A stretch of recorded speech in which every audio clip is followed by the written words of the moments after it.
aoka zay a ny fanondranana fotsiny alaina fotsiny ny arenantsika malagasy a dia aondrana fa tsika tsy resaka tsony contrat fa vita tany aloha QMM Ambatovy contrat fa taloha reny tsy mitosy amin'ireny loatra tsika fa ny contrat zay mbola ho avy dia aoka kosa mba hisangazy le olo roa ny lalana na le olona no mpanaovitsika engagement fa tsy hitondra fotsiny ny arenantsika ivoaka ny ivelan'ny Madagasikara izy fa manao transformation sur place dia eo izy no miexporter be da be ny vola azon'ny Madagasikara amin'izany vola miditra amin'ny kitapo-panjakana amin'izany be da be ny faharoa dia manova lalàna atsika ohatra hoe amin'ny code minier azontsika misy zavatra kitihana kely hovaina eo ireo député ireo mahatsapa an'izany eny ireo hoe fa tokony hanao transformation hoeto tsika fa tsy tokony hanondrana fotsiny sady manao création d'emploi tsika no mampidi-bola ho an'ny taxe malagasy ny taxe douanière mitombo daholo raha izay zavatra zay no tafavoaka atsika. Ny fanovana ve? Isika rehetra no antony. Manana toe-tsaina miabo ary. Atombohy aminao ary aloha ny fanovana e. Be azo ny ankohonana. Ahitsio ny famindra ny fipiaramonina fa tsy mora ny fanarenana. Aleo ny ezaka voaresy toy izay reso azy no mitahotra.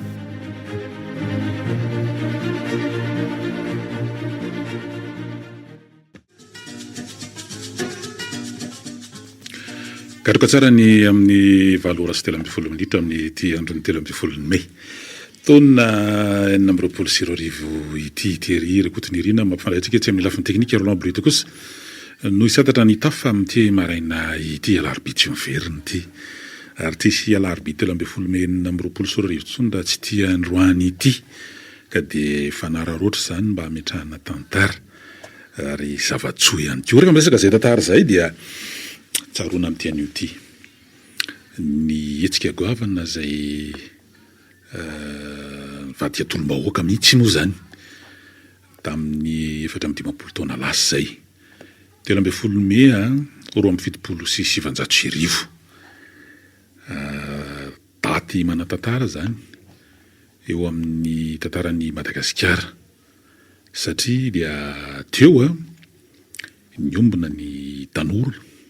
mpianatra ny ray aman-dreny dia nihitatra teo zany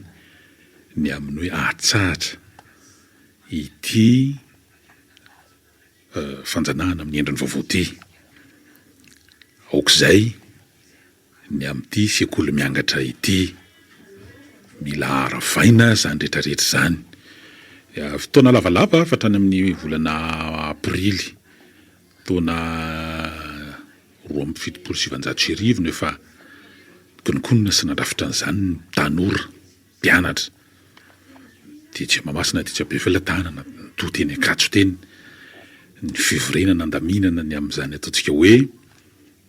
anehoana ampabe maso ny amin'izany ataontsika hoe fanoherana n'ilay fanjanahana amin'ny endriny vaovao lafiny indray zay mahakasika kokoa ny lafiny toe-karena sy ny sosialy fa indrindraindrindra dia amin'ilay hoe sekoly miangatra satria mahakasika ny tanora le izy sekoly miangatra moa dia hoe fa maninona ny zanaky ny sasany zareo teo anivon'ny sapana fitsaboana zany mpianatra ao mpitsabo ny tena isan'ny voy anio lavabe ny tantara tsy hanao tsy ahazany eto no fotoantsika reo fa ampifandray an'izy amin'ny zava-misy tany amin'ny taona 2070 sady amin'ny taona 520 mivadika aty amin'ny 420 ny amin'ny hoe tamin'izany fotoana zany dia nijoro ny tanora dia nanaovan'ny FRS latsakalina teny akatso teny moa zany tonga dia nirofina daholo efa fiarako dia mapolipoliny sambotra andreo tanora zay mbola nivory nikonikonina tamin'io marainben'ny sabotsy io zany dia teo ny samborina teny an-dalana atao ny loharana tany an-trano tany sasany mbola tena ataony akanjo fitondra matorina ny pijama tonga dia atao anaty aizina atao zany kofroka dia lasa tsy fantatra hoe ho aiza ao anaty efa any Fianaravo alaka misy ny Fianaravo any vao mafatapatatra za mianandrefa nyty tany Arivomamy mbola seranam-piaramanidina andeha tamin'izany fotoana zany tany Arivomamy tena fatratra atao anaty fiaramanidina dia tao zany mandeha ny favonina teny moa zany ny mpanamory sy ny mpanampin'ny mpanamory sy ny sintsisa dia ny azo an'ny antsoi analalava amin'izany fiaramanidina dia fanerahana ipiteza teo koa ny tena nanam-porofo satria ny ray aman-dreny tonga dia nijoro amin'ny hoe tia ny janany ny ray aman-dreny. Maneran-tany kosa aloha zany ary normal be zany eo amin'ny lafin'ny maha-olona fa tamin'io fotoana io dia nanambatra hery tamin'ireo tanora mpianatra indrindrandrindra ny ray aman-dreny fa nga ny andela fa dia ora vitsivitsy tao reny fisamborana fao be dia efa nindrohatra teny amin'ny kanja ankehitriny io kianjan'ny 13 mai mitondra ny anarana mankehitriny ankehitriny ny vahoaka manoloana ny zavatra nitranga ary dia tsy hainy tohaina na dia teo ary ataontsika hoe nalaza be ary narintarika ary lolosany tarany dia miran'lizy hoe ny basy marovava satria ny FRS moa zany ny tena nasika mihitsy tamin'izany fotoana zany nampiasa hery tamin'izany efa nalaza ny bomba mandatsa-dranomaso fa tsy nampietsika ny olona zany fa tonga dia vao may nampirahina ny rehetra tao anatin'ilay izy. Teo ihany ny zandary fa ny zandary zany tamin'izany fotoana zany aloha tsy dia nahery fihetsika fa ny FRS ny tena nahery fihetsika mihitsy ireo ataontsika hoe zokizoky na hoe 72 heures dia mahatsiaro mahafantatra tsara an'izany ary dia tsy nijanona tamin'ny ataontsika hoe bomba mandatsa-dranomaso fa nisy mihitsy ny fanokafana ny ataontsika hoe fitifirana ary dia naratra nisy lavo namony aina tao anatin'izany ary mbola be fialan-tanana moa zany ny hôpitaly mandray an'ireo ataontsika hoe naratra tamin'izany fa mbola tsy teo io ny asera amin'izao fotoana izao io mbola be fialan-tanana dia tany tonanan'ireo maratra sy ny sisa tamin'izany fotoana izany tena hipoka mihitsy ny hôpitaly fa dia tsy analangely ihany koa dia tsy niala mihitsy ny olona ary dia nefara tamin'ny fahamaizany lapan'ny tanàna mihitsy moa zany ary maikila hotody ihany koa ireo fiarany mpitandro filaminana sasana zany teo amin'ny toerana io dia isan'ny nanamarika an'izany hoe 13 Mai ary mbola tsaroana mandraka ankehitriny ankalazaina sa tsaroana tsy aro satria nisy ainana fo tamin'izany fotoana zany ary ireo ataontsika hoe nietsika 72 sy ny sisa dia mbola mahatsiaro an'izany ary isataona dia misy hatrany ny fanaterana fihesam-boninkazo io moa somary gidragidra mihitsy tamin'ny fotoanandro satria nisy fotoana tamin'ny fitondran'ny Andry Rajoelina dia ny fifehana tsy azona le mihitsy teo amin'izany kianjany 13 Mai zany sy ny sisa dia niantona teny zany dia nidalasa ny famalina ny famandehanana makany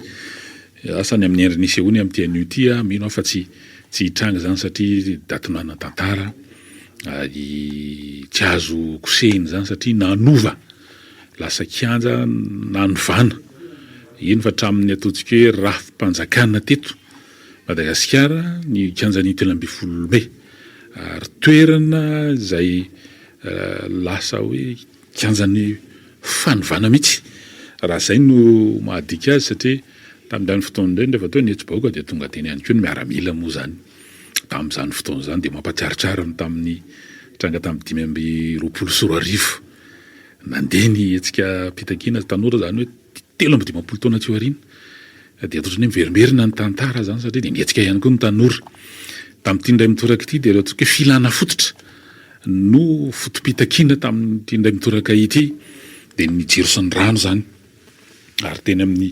mpianatra ihany koa ny tena nanovokovoka an'izany dia isany nanamarika an'izany zareo tena votovorona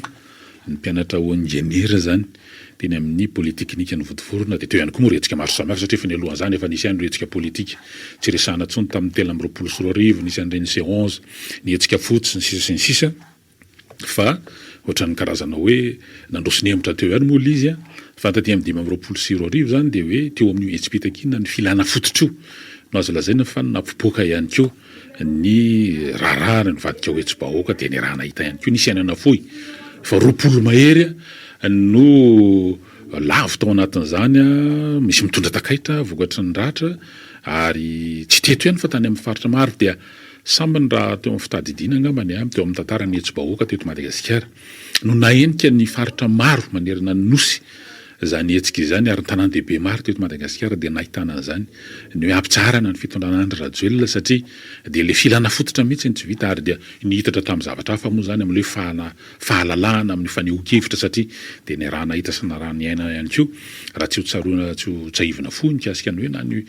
antoko politika na fikambanana politika dia tsy afaka nanao an'izany asany zany ny amin'ny hoe fivoriana ny amin'ny fanabeazana politika ny mpikambana ho aminy sy ny sisa dia norarana hatramin'izany amin'izany atao fivoriana izany nisy an'izany nitranga tetsy amin'ny motel tetsy anosy nisy fihaonana amin'ny resaka politika dia nahazo fandarana toerana samihafa dia reo ataontsika hoe trano mety fanasana fivoriana dia efa nahazo fampitandremana mihitsy tsy ampiatrano fivoriana politika dia zany rehetrarehetra zany nihitatra teo anatin'le fitakina ny amin'ny hoe fahalalahana raha nanomboka tany amin'ny ataontsika hoe filana fototra dia nihitatra tamin'ny fahalalahana fitakinan'ny fahalalahana na dia voasoratra anaty lalam-panorenana ary zany dia tsy niainana ary dia reny nihitatra reny moa zany raha tsy ho tsahivana intsony nanomboka tamin'ny 25 septambra na dia efa nisy ny ataontsika hoe fanaingana fiomanana tamin'izany tany amin'ny 7 volana septambra dia reny ndraiky amin'ny 20 volana oktobra moa zany no ny raha nahita teto ny zavatra nitranga satria dia nidina nanampy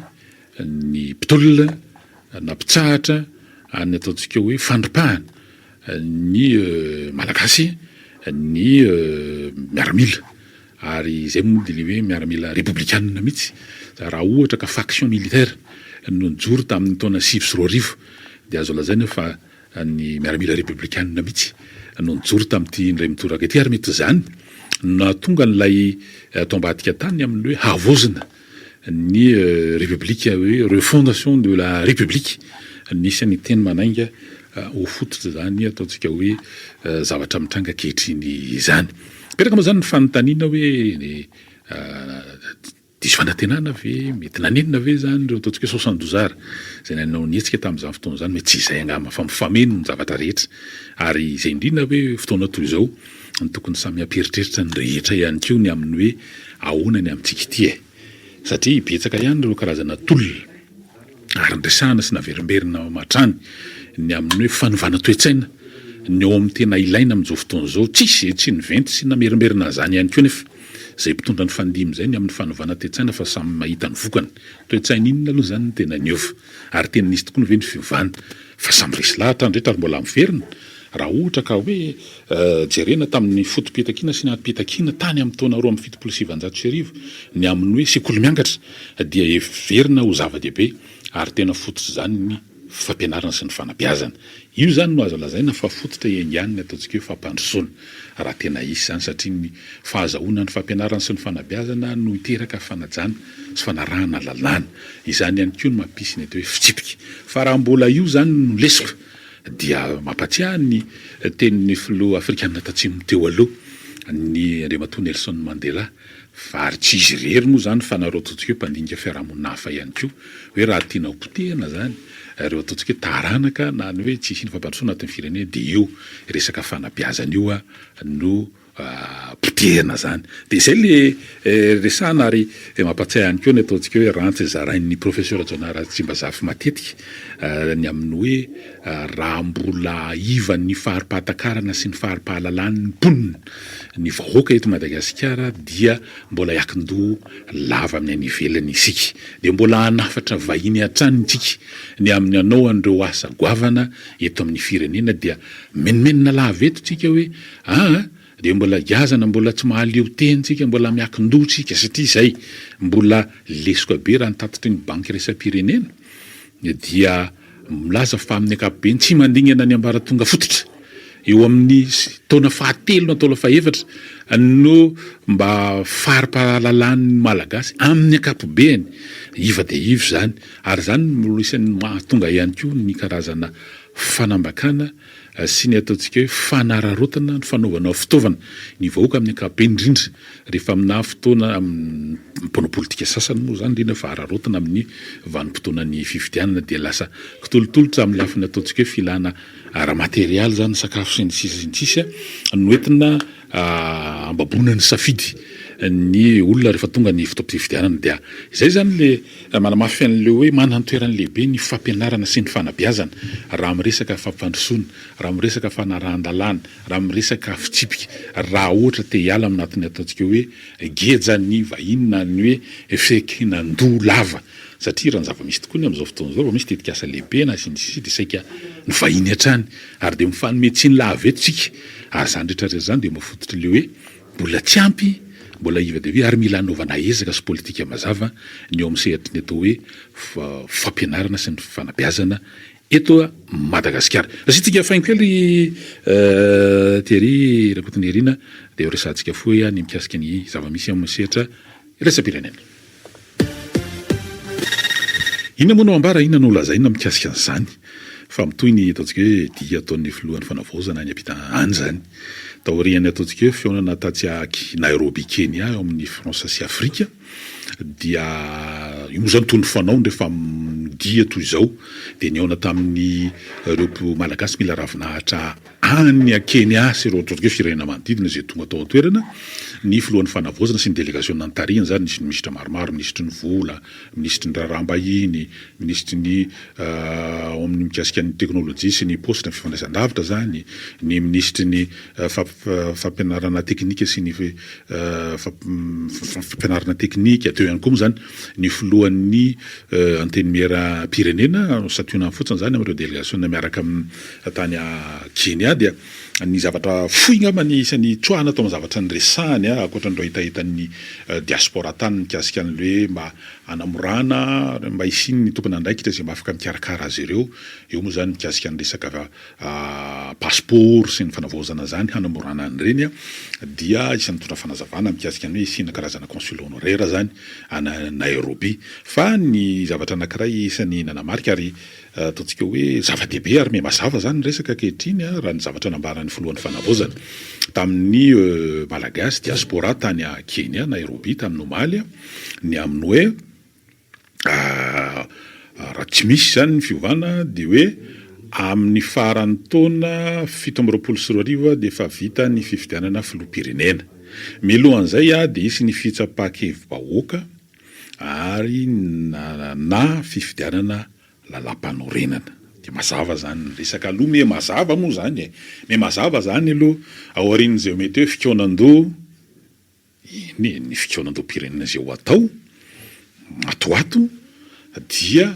fifidianana anankiroa zany aloha zany efa miverimberina resahana ao anatin'izao fitondrana fanavaozana izao dia référendum na élection constitutionnelle. Zay zany aloha zany raha io zavatra andresahana io ary ao aorian'izay dia fifidianana filoham-pirenena. Zay aloha ny ao zay ny voaresaka ary matetika miverimberina dia eo ny resantsika hoe amin'ny lafiny indray dia me mazava zany ny resaka aloha ny amin'iny raharaha iny ho hita eo ny fivoarany mikasika an'ilay fikonan-doham-pirenena moa zany iny le hoe nokasaina satria hoe asika ao aroso amin'ity volana mety dia nokasaina atao tamin'ny amin'ny faharoapolon'ity volana ity ny fanokafana izany indray dia mino isika fa mety nanan-danja ngamba ny fanambarana izay nataon'ny zareo teo anivon'ny FFKM tamin'ny roa herinandro teo lasa zay milaza fa hanatanteraka fionam-be ny FFKM ny valam-bifolo ka hatramin'ny faraiky am'roapolo n'ity volana ity.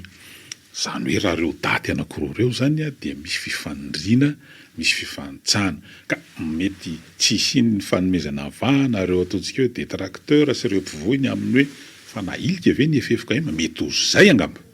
na tonga n'le hoe ahemitra zany ny fanombohana ny fanaovana an'ilay refere fikonan-doham-pirenena izay efa nifaritana na tety andro nifaritana sy nampahafantarany teo anivon'ny ministera misahana ny fanavaozana amin'izao fotoana izao. Ho hitantsika eo indray zany ny daty raikitra mikasika an'izay fanatanterahana an'ilay fanombohan'ny fikonan-doha pirenena zay fa ao io daty voatondro tokony hanao analizy amin'ny faharoapolon'ny volana May indray zany dia atokana amin'ny fanatevenana ny fanofanana n'ireo mpampiofana izay hitarika an'izany fikonan-doha izay eny amin'ny fokotany miakatra eny amin'ny commune sy ny district sy ny sisa ireny zany hoe formation des formateurs fa mety zany hoe mety ho tratran'ilay fifantsahana eo amin'ny tetiandro zay nafaritany teo anivon'ny FFKM hanaovana fionam-be ny valam-be folo raha tsisy ny fivavahana ka hatramin'ny faraiky am'roapolo n'ity volana ity ny antonaton'izany zany. Eny ary tamin'ity andron'iny ity moa zany dia manao iny any République-ny Congo any Kinshasa ho avy any toerana ny filohan'ny fanavaozana sy ny délégation miaraka aminy anao fitsidiana arakasa zany raha visite au travail raha nifantatra aloha hatrito fa ho ito ihany moa zany ny vaovao ofisialy mikasika an'ilay izy fa ny voafaritra aloha zany dia anao fitsidiana any République-ny Congo zay tarihan'ny filoha Denis Sassou Nguesso ny filohan'ny fanavaozana amin'ity andro ny alarobia 17 volana May ity.